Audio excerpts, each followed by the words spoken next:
was machst du denn da? Bleib bloß weg! Niemand wird sich jemals meine Oper anhören. Nur Charlotte. Das ist nur ein Haufen Schrott.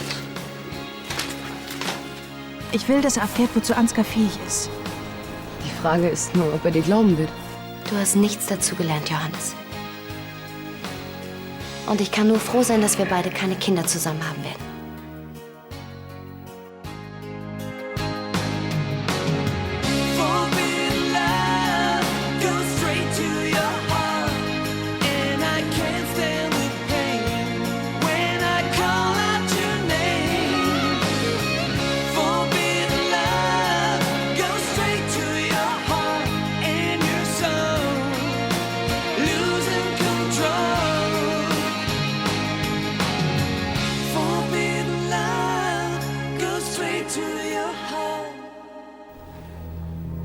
Dass du keine Kinder mit mir haben willst, ist mir allerdings...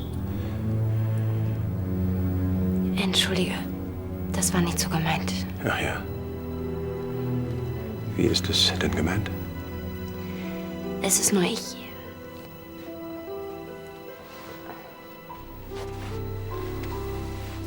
Sag mal, was ist eigentlich mit dir los? Kannst du mir das erklären? Also erst wirfst du mir eine solche Bemerkung an den Kopf und dann hast du keine Erklärung dafür. Es ist mir so rausgerutscht, ich war wütend. Du hast mir gesagt, dass du nie Kinder mit mir haben willst. Und dann tust du das als einen Ausrutscher ab? Tut mir leid, aber das reicht mir nicht. Johannes, versteh mich doch. Wenn ich sehe, wie du Carla manipulierst, ich finde sowas schrecklich. Weißt du, was ich langsam glaube? Es geht gar nicht um den Streit zwischen mir und Carla. Ich weiß nicht, was du meinst. Mir scheint, du hast ein Problem mit mir.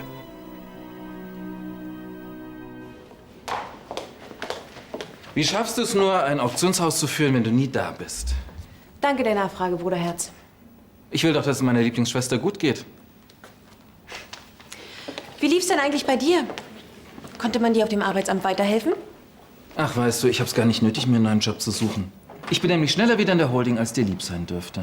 Da wäre ich mir an deiner Stelle nicht so sicher. Ich finde, deine Nachfolgerin macht ihre Sache ziemlich gut. Ach was.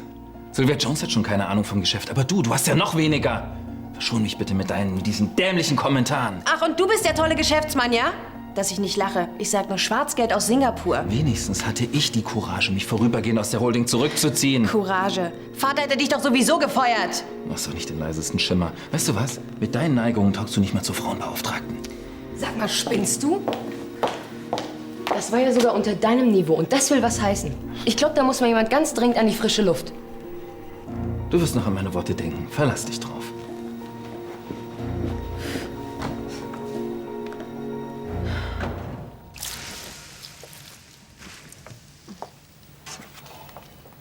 Alles futsch. Na und? Die Oper war sowieso Müll. Die hätte sich eh kein Schwein angehört. Und deshalb verbrennst du all deine Aufzeichnungen und zerstörst sogar dein Notebook. Weißt du was, David? Du gehst jetzt erstmal unter die kalte Dusche und dann überlegen wir, wie es weitergeht, hm? Ja, Mann, warum verschwindest du nicht einfach und lässt mich in Ruhe? Da geht gar nichts weiter. La opera fini, capiche? Mein ganzes Leben ist im Eimer. Im wahrsten Sinne des Wortes. Ach, und du willst alles hinschmeißen, weil ein Verleger dein Werk kritisiert hat. Das passiert anderen Künstlern täglich und die laufen nicht gleich amok. Und wenn der eine Verleger aber recht hat und ich doch kein so guter Komponist bin? Denkst du, bei Mozart ist alles glatt gegangen? Du willst mich jetzt nicht ernsthaft mit Mozart vergleichen. Ich will, dass du dich nicht so gehen lässt. Charlie, die Opernwelt ist eine geschlossene Gesellschaft. Und da kommt man nicht einfach so rein. Warum mischst du dich überhaupt in mein Leben ein? Wir sind nicht mehr zusammen, schon vergessen? Nein, das habe ich nicht vergessen. Na also. Weißt du, David, Ich habe mich bei dem Opernintendanten für dein Werk eingesetzt, weil ich an dich glaube. Aber du glaubst nicht an dich. Und du willst dir auch gar nicht helfen lassen.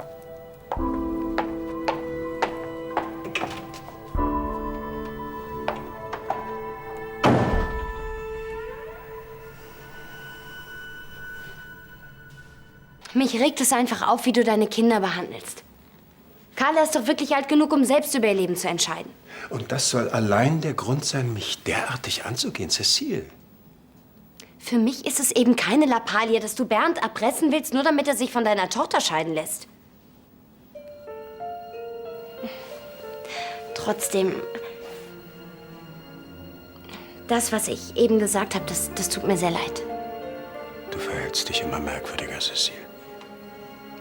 Das darfst du nicht auf dich beziehen. Ich weiß in letzter Zeit selbst manchmal nicht, was mit mir los ist.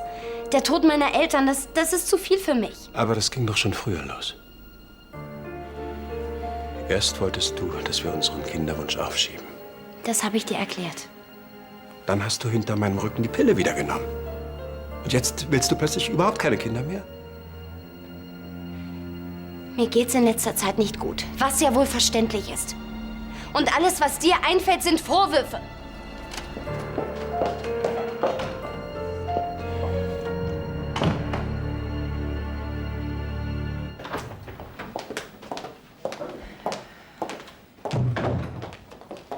Ich kann dir sagen, diese ständigen Streitereien mit Ansgar gehen mir so auf den Geist. Ich hätte gehofft, dass dein Bruder mal ein bisschen entspannter wird. Aber da habe ich mich wohl getäuscht. Ja, gewaltig.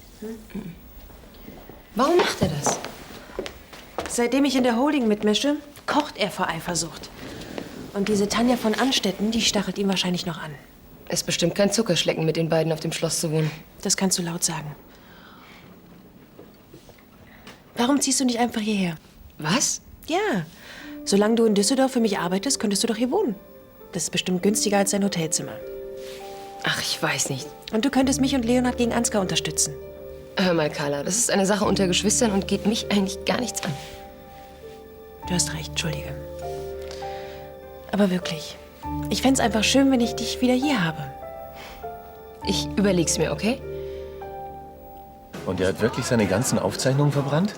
Ja, er hat Tabula Rasa gemacht. Notizen, Noten, alles. Sogar sein Notebook hat er zerstört. Wow, heftige Reaktion. Ja.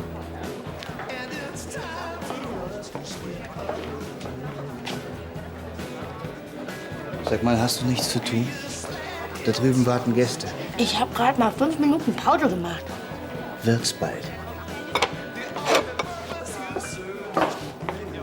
David, lass deine schlechte Laune nicht an Jana aus.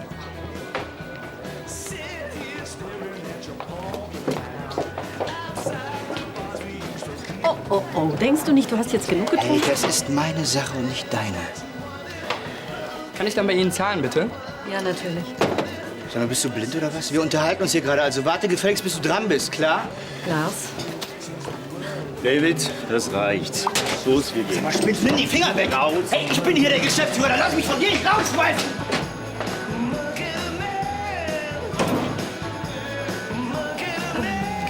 geht aufs Haus. Danke.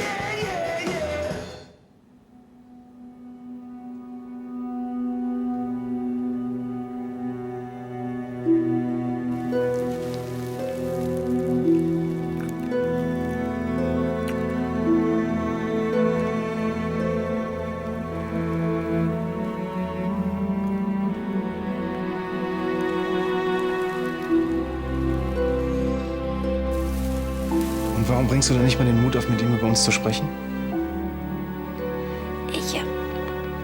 Ich kann nicht.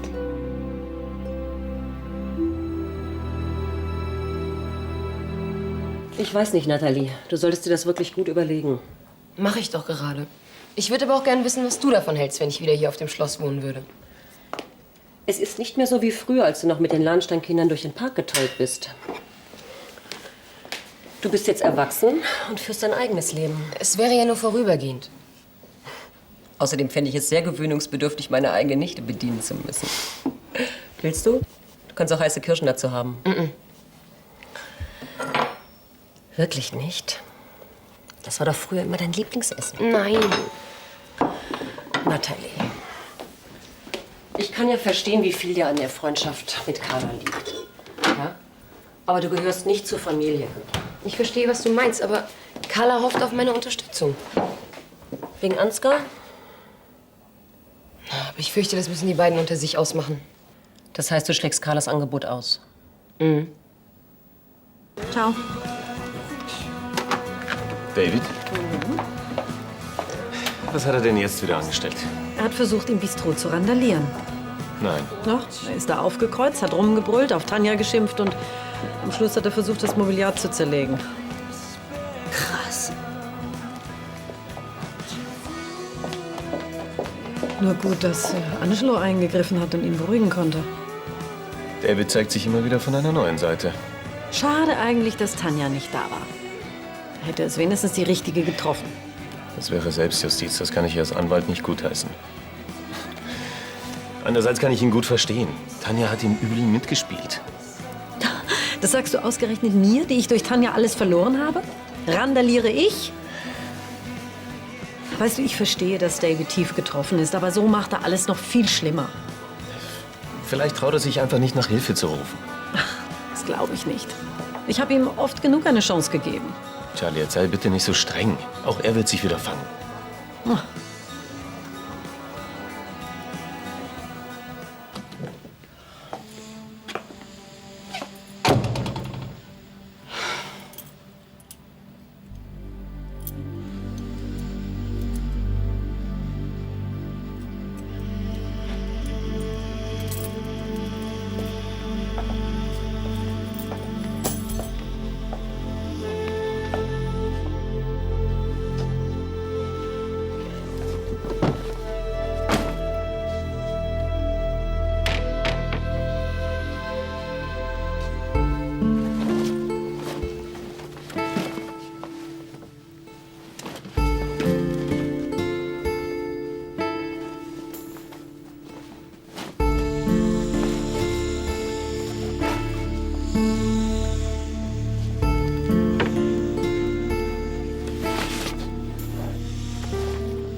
Liebe Charlie.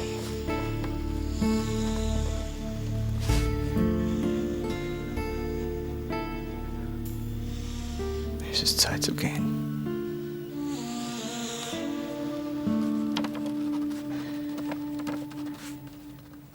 Ich werde mich auf keinen Fall von Bernd scheiden lassen. Ich lasse ihn nicht im Stich, nur weil du dir Sorgen um den Ruf der Familie machst.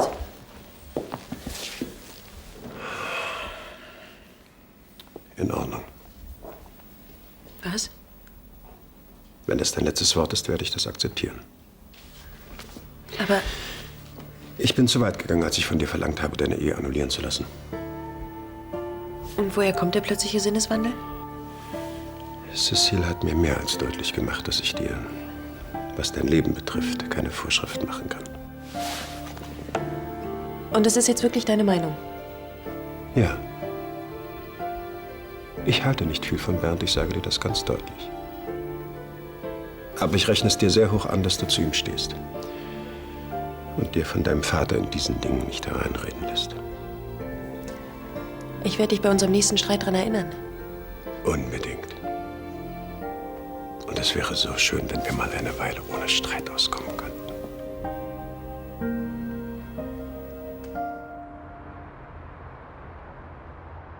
David, komm, mach die Tür auf.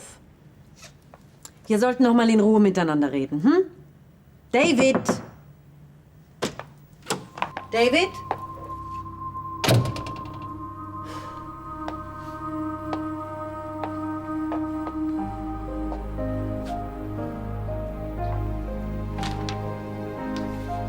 Liebe Charlie, es ist Zeit zu gehen. Ich bringe nicht mal den Mut auf, dir das persönlich zu sagen. Aber es tut mir sehr leid, was ich angerichtet habe. Und vor allem, wie ich mit dir umgegangen bin. Ich weiß, dass du mir nur helfen wolltest, aber ich fürchte, im Moment wäre bei mir jede Hilfe vergebens. Ich brauche erst mal Zeit, um mit meinem Leben und mit mir selbst ins Reine zu kommen. Aber eine Bitte habe ich noch an dich. Behalte mich in guter Erinnerung. David.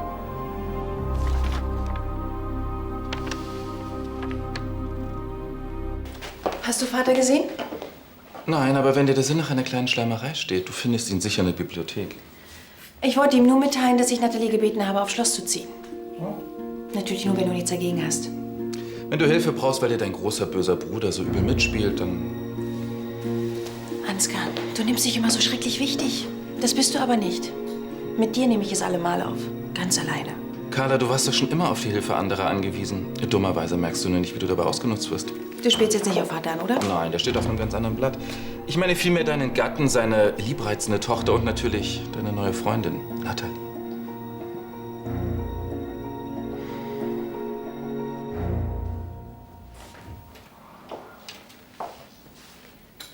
Ich wollte mich gerade hinlegen.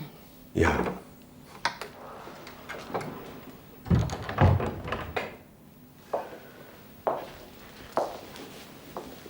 Ich wollte dir nur sagen, dass ich mich mit Carla ausgesprochen und mich bei ihr für mein Auftreten entschuldigt habe. Dann willst du also nicht mehr, dass sie ihre Ehe annulliert? Ich habe ihr die Entscheidung selbst überlassen. Ja, es wäre ein unverzeihlicher Fehler gewesen, Carla zu einer Scheidung zu zwingen. Außerdem kann ich das doch gar nicht. Ich bin froh, dass du das eingesehen hast.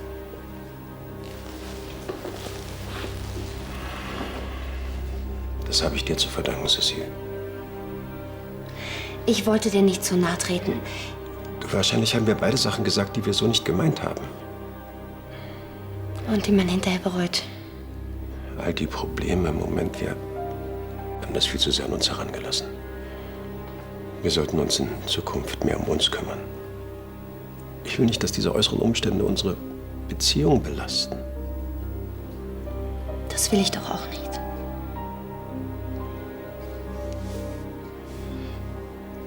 Ich würde es nicht ertragen, wenn ich dich verliere, Cecile. Ich liebe dich.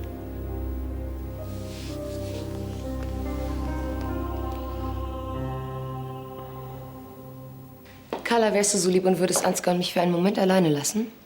Das willst du dir nicht wirklich antun. Bitte. Oh, was soll das denn werden? Ein Gespräch unter vier Augen? Wofür hältst du dich? Ich bin Nathalie. Erinnerst du dich? Wir kennen uns, seitdem wir Kinder sind. Also spiel dich nicht so auf. Und vor allem hör auf, Carla und mich gegeneinander aufzuhetzen. Verstehst du? Hör auf damit. Weißt du, es ist schon seltsam. All die Jahre hast du dich nie bei deiner guten Freundin Carla gemeldet. Jetzt tauchst du hier auf, machst dich im Auktionshaus breit und willst auch noch auf dem Schloss wohnen? Dass ich für Carla arbeite, hat sich so ergeben.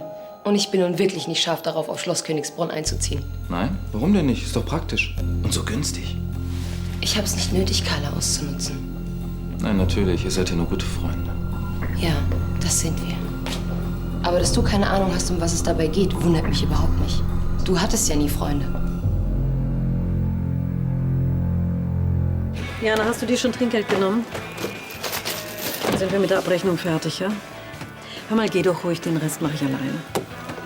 Wünsche ich Ihnen noch einen schönen Abend. Ja, dir auch. Tschüss. Tschüss. Hallo Jana. Hi. Charlie, sag mal, weißt du, ob David oben ist? Ich habe gedacht, vielleicht kann er ein bisschen Ablenkung gebrauchen. Oh ja, sicher. Dafür hat er schon alleine gesorgt. Der gute David ist nämlich auf und davon. Bitte? Mhm. Alles, was er mir zurückgelassen hat, ist ein Brief an mich. Hat er dich darin beschimpft? Nein. Ich habe ihn sogar in einigen Sätzen wiedererkannt als der David, den ich mal geliebt habe. Ja, und wo ist er jetzt? Davon hat er nichts geschrieben. Auch nicht, was er jetzt vorhat? Er wird mit seinem Leben nicht mehr fertig und braucht etwas Zeit für sich. Glaubt er wirklich, dass er vor seinen Problemen davonlaufen kann? Vielleicht braucht er eine Auszeit. Genie und Wahnsinn. Ach, du wirst sehen, in ein paar Tagen steht er wieder auf der Matte und ihr beide lacht über die ganze Geschichte. Sicher nicht. So feige zu sein und mich hier mit allem sitzen zu lassen.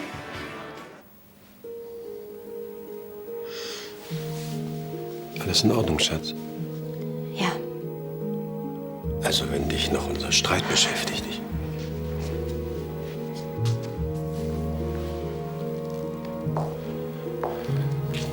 Sprich mit mir, Cecile.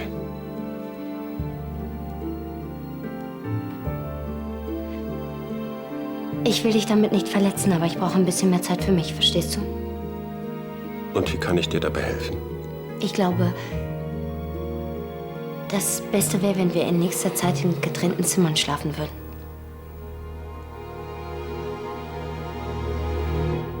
Und offensichtlich merkst du das nicht einmal. Du teilst nur aus, aber einstecken kannst du überhaupt nicht. Ach, bist du jetzt fertig mit deinem Gejammer? Gut. Das ist nämlich kaum zu ertragen. Du lässt mich nicht einfach stehen, wenn wir eine Diskussion führen, okay? Weißt du was? In meinem Haus lasse ich mich von niemandem rumkommandieren und schon gar nicht von dir. Okay? Du bist so arrogant und selbstherrlich, da wird einem echt übel. Mir wird übel, wenn ich merke, wie sich hier miese kleine Schmarotzer versuchen einzunisten. Bevor ich mit dir unter ein Dach ziehe, friert die Hölle zu. Weißt du was? Ich habe eigentlich gar nichts dagegen, dass du hier einziehst. Im Dienstbotentrakt. Dem Niveau entsprechend. Du hast es gerade nötig, über Niveau zu sprechen. Hältst du es für niveauvoll, kleine Praktikantin auf dem Schreibtisch zu beglücken? Natürlich. Wenn du es so willst. Werde ich ein anderes Zimmer beziehen. Danke. Aber ich erwarte eine Erklärung, Cecile. Johannes, Ich will das verstehen. Ich komme auf dich zu. Gebe dir zu verstehen, dass mir unsere Ehe das Allerwichtigste ist. Und du bestehst auf getrennten Schlafzimmern? ich kann im Moment einfach nicht anders. Ich will dich damit nicht verletzen. Das tust du aber. Das tut mir leid. Ich weiß langsam nicht mehr, was ich tun soll, Cecile. Du entfernst dich immer mehr von mir. Du redest nicht mehr mit mir. Schaust mir nicht mal in die Augen, wenn ich mit dir spreche. Ich weiß ja noch nicht einmal, ob ich dir überhaupt noch etwas bedeute. Natürlich bedeutest du mir noch was. Ich will einfach nur ein bisschen Abstand.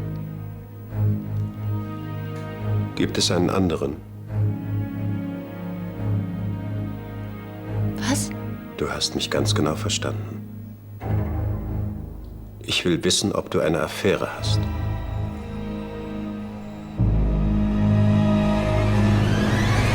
Und so geht es weiter.